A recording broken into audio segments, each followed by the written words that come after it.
என் இனிய உலகத்தமிழ் மக்களே, தாய்மார்களே, பெரியோர்களே, சிறார்களே, என் அருமைச் சீடர்களே, யோக நண்பர்களே, யோக விரும்பிகளே, உங்கள் அனைவருக்கும் என் இனிய காலை வணக்கம்.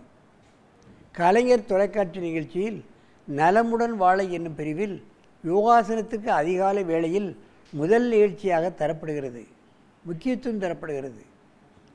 அதிகாலை வேளையில் இந்த கலையை நாம் ஒரு 10 நிமிடம் செய்துவிட்டால் அன்று முழுவதும் நாம் சுறுசுறுப்பாக நமது காரியங்களை செய்யலாம் என்பதை பலமுறை சொல்லிக்கொண்டே இருக்கின்றேன்.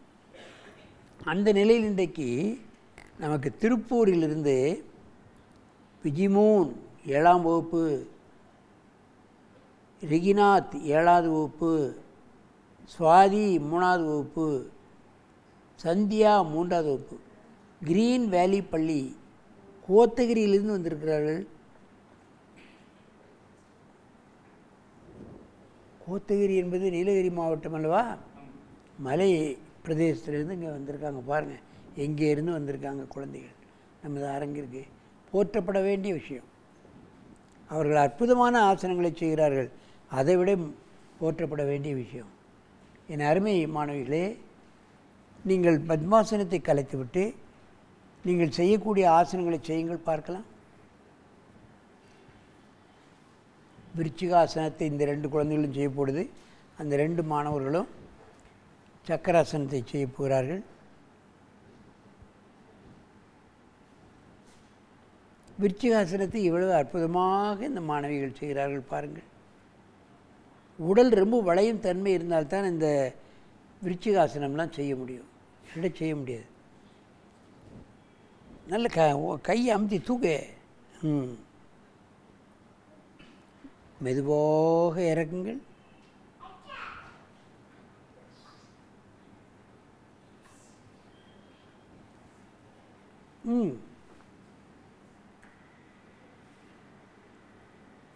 குப்புறப்படுத்தி 2 காலையும் தூக்குறதுக்கே உங்களால் முடியாது. இந்த குழந்தைகள் ஆட்டோமேட்டிக்காக தூக்கி தலையில் வைக்குது. விருச்சிகாசனம். விருச்சிகம் என்றால் தேள். தேளை பற்றி உங்களுக்கு தெரியாது, அதனுடைய விஷம். உடலில் இருக்கக்கூடிய விஷமெல்லாம் முறிந்து விடும் இந்த ஆசனத்தை செய்வதால். முதுகெலும்பு உழைக்கப்படுகிறது. தலையிலே காலை வைக்கின்ற காரணத்தினால் அன்னமய கோஷம், பிராணமய கோஷம், மனோமய கோஷம், விஞ்ஞானமய கோஷம் அத்தனையும் சரியாக இயங்க வைக்கின்ற காரணத்தினால் நோய் என்பதே அவர்களுக்கு வராது. அதே மாதிரி தான் சக்கராசனமும். மெதுவாக இறக்குங்கள். இவை 2ம் முதுகை பின்விளைவு ஆசனங்கள். முதுகை எவ்வளவுக்கு எவ்வளவு பின்னால் வளைகிறோமோ நமது இளமை தள்ளி போடப்படுகிறது, முதுமை தள்ளி போடப்படுகிறது. நோய் எதிர்ப்பு சக்தி அதிகமாகிறது, ஜீரண சக்தி அதிகமாகிறது, நினைவாற்றல் அதிகப்படுத்தப்படுகிறது. உடம்பில் உள்ள கோளங்கள் அன்னமய கோஷம், பிராணமய கோஷம், மனோமய கோஷம், விஞ்ஞானமய கோஷம் 4ம் நன்றாக செயல்படுகிற காரணத்தினால் நாம் ஆனந்தமய கோஷத்தை அடைந்து விடலாம். அதைத்தான் கவனிக்க வேண்டும்.